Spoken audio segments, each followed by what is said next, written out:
NCP এবং জামাত ইসলাম কিছুদিন আগে তারা বিভিন্ন জায়গায় বক্তব্য সমাবেশ করছে যে বর্তমানে যে পরিস্থিতি মব কিংবা যে বিষয়টি তৈরি হয়েছে আগামী দিনে যে নির্বাচনটি সুষ্ঠুভাবে দেওয়ার জন্য আইনশৃঙ্খলা বাহিনী প্রস্তুত নয় বা এই পরিস্থিতি নির্বাচন শোনেন আমি বলি নির্বাচনটা শুধু আইন শৃঙ্খলা বাহিনীর উপরে নির্ভর করে না।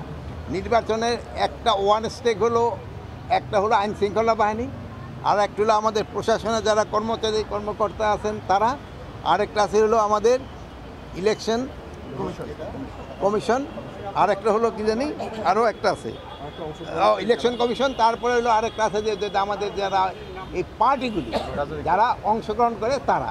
এখন ধরেন ইলেকশন কমিশনের উপরে নির্ভর করে এই পুলিং অফিসার, প্রিজাইডিং অফিসার, এটা তারা নিয়ন্ত্রণ করে। তারপরে ধরেন যে রিটার্নিং অফিসার, তারপরে অন্যান্য দিকের যে প্রশাসন থেকে আসে, আইন শৃঙ্খলাটা আমরা দেখি। তারপরে হলো মেইন পার্টি হলো যারা ইলেকশন করতেছে। এখন ইলেকশনটার জন্য সবচেয়ে বেশি প্রস্তুতি দরকার যারা ইলেকশনে পার্টিসিপেট করবে তাদের। আমাদের প্রস্তুতি ঠিক আছে, সবার প্রস্তুতি যদি হয়, চারটার প্রস্তুতি একসাথে হলে কোনো অসুবিধা, আমাদের প্রস্তুতি কোনো ঘাটতি নেই। আপনারা দেখতেছেন, আপনাকে নিরাপত্তা তো দিতে পারতেছি।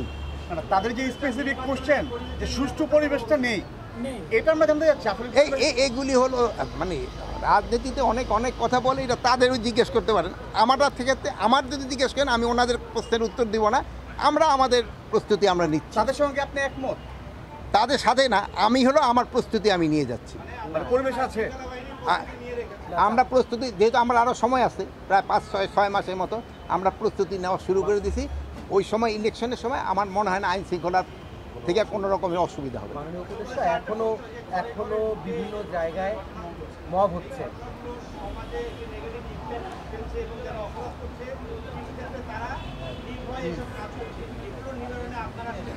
আমরা হলো কি ভাই, এর আগে যে সময় ছিলাম, আমি প্রথমে একবার ইন্ডিয়া গেলাম, ওই দিদি বিডিয়া, সেই সময় আপনাদের মতো আরও কম সাংবাদিক ছিল, ওই দেখে আমি ফেস করতে চাইনি।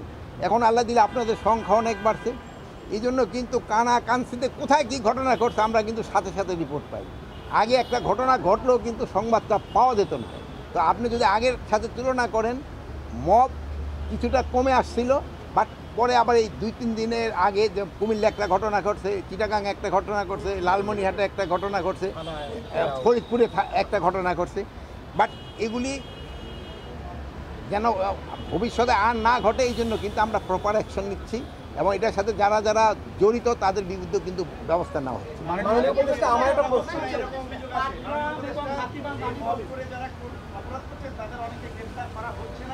রংপুর অপরাধে এই পর্যন্ত 7 জনকে গ্রেপ্তার করা হয়েছে, এই জন্য যার একজন পানিশমেন্ট দেওয়া হয়েছিল তারও গ্রেপ্তার করা হয়েছে।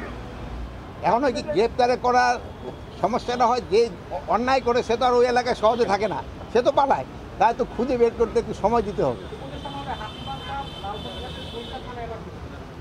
ওইটা বললাম তো আমি, ওইটার কথা তো আপনারা বললাম। ওইটার ক্ষেত্রে আমরা দেখেন ওখানে পুলিশের সংখ্যা বাড়িয়েছি, সেনাবাহিনীর সংখ্যা বাড়ানো হয়েছে, বিজিবি মানে মনোবলটা। শোনেন, আরে ভাই সবাই যদি একজনের প্রশ্নের উত্তর না দিতে হলে তো হবে না।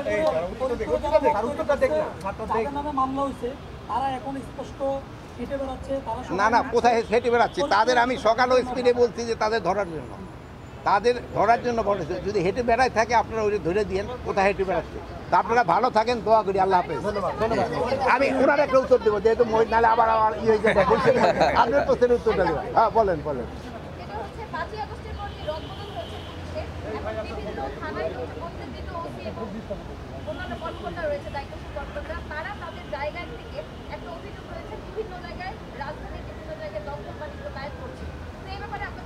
কারা ওসিরা? যদি আমার সুনির্দিষ্ট ওসিরা কিভাবে দখল বাণিজ্য করবে এটা মনে হয় প্রশ্নটা না। ওসি তো আর এই দেখেন, এই যে ভাই আপনার বোন, আপনার কথা তো ভাই হয়তো মানতেছে না, এরা কোনো দখল বাণিজ্য করতেছে না। বলেন আপনি বলেন, আপনি একটা আপনি আমার একটা সুনির্দিষ্ট বলেন, হ্যাঁ কোথায় করছে না ওসিরে না, কোথায় দখল বাণিজ্য করতেছে আপনি একটু বলেন। হ্যাঁ